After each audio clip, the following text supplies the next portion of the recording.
Kali ini saya akan membahas terkait bincang wawasan kebangsaan bersama mentor saya, Dr. Nur Fitri Ayu Mandasari SE MSI.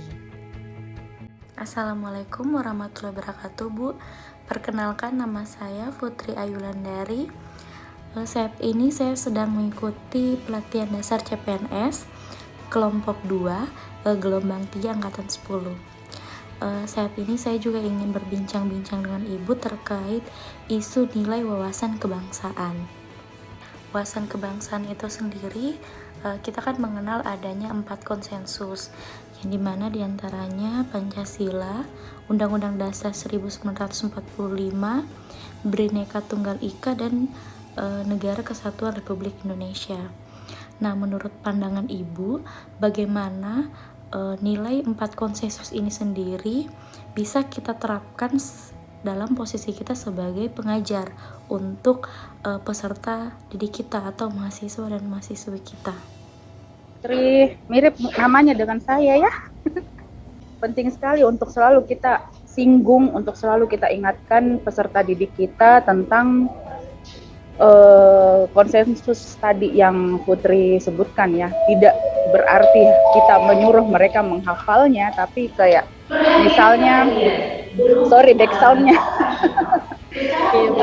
Jadi misalnya kayak ketuhanan yang Maha Esa, salah satu sila dalam Pancasila, ketuhanan yang Maha Esa itu kita internalisasi dalam proses belajar mengajar, misalnya dengan sebelum kita memulai pelajaran ya kita awali dengan berdoa. Kemudian misalnya keadilan sosial bagi seluruh rakyat Indonesia ya, kalau misalnya kita tidak bukan berarti kita harus secara harfiah menampakkannya, tapi misalnya pada saat kita memberikan nilai kepada mahasiswa ya tentu harus berdasarkan keadilan, dalam artian bahwa tidak ada satu mahasiswa pun, ini contoh ya, satu mahasiswa pun yang misalnya kita lebih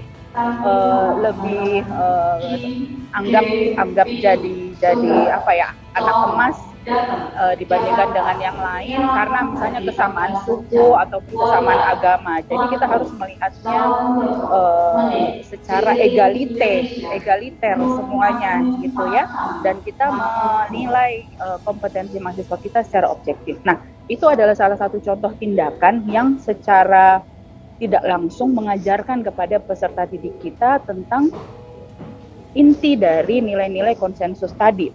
Meskipun kita tidak secara harfiah menyinggungnya di kelas, meminta mereka menghafalnya, tapi dengan kita memberikan contoh nilai-nilai yang ada dalam keempat konsensus itu tadi, itu sudah bagian dari internalisasi nilai-nilai keempat pilar itu tadi di dalam kehidupan kita sehari-hari. Jadi memang penerapan nilai wawasan kebangsaan itu sangat penting ya, Bu. Wawasan kebangsaan ini menjadi semakin relevan dan semakin penting untuk kita pelajari dan kita resapi, kita hayati dalam kehidupan kita sehari-hari ya. Semakin penting justru karena banyak hal sekali yang terjadi saat ini, di antaranya tentu yang sudah kita ketahui bersama dalam 2 atau 3 dekade terakhir, adanya globalisasi, adanya internasionalisasi, kemudian ada juga istilah-istilah disrupsi teknologi.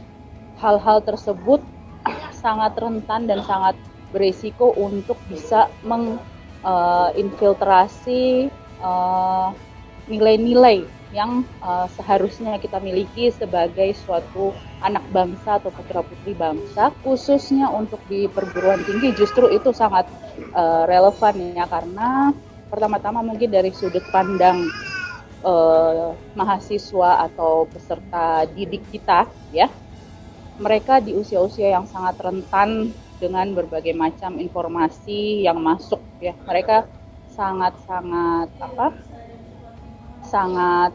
usianya tuh sangat penuh dengan gairah untuk mengeksplorasi ilmu-ilmu atau nilai-nilai yang baru ya. Kalau di zaman saya waktu saya masih S1 itu ada yang merasa keren kalau mereka membaca buku yang ke kiri-kirian. Mudah-mudahan paham maksud saya.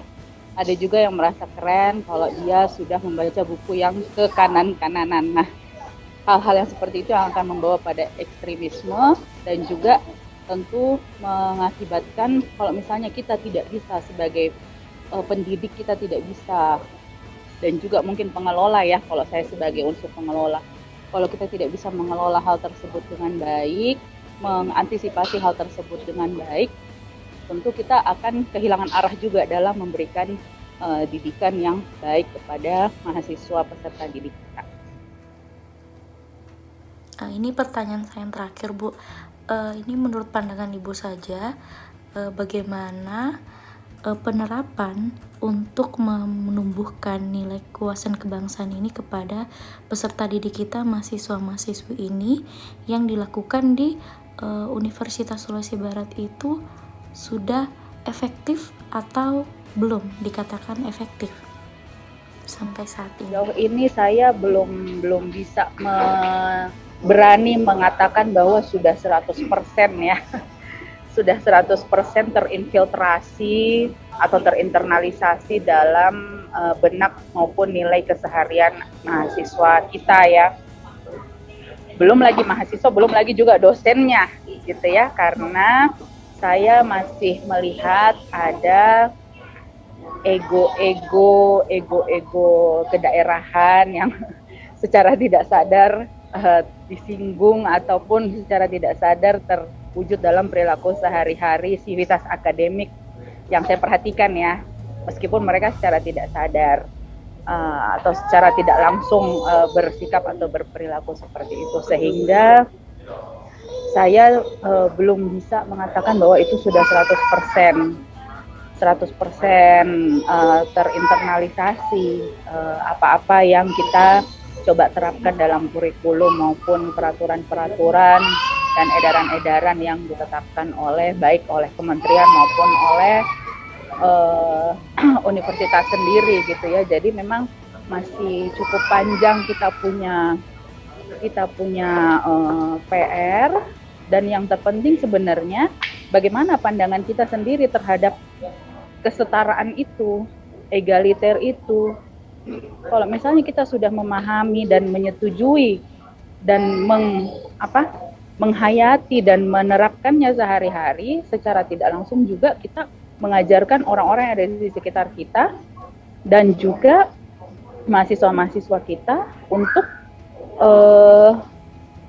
menerapkan wawasan kebangsaan itu. Dari kita dulu lah, dari individu-individu masing-masing dulu lah sebenarnya ya.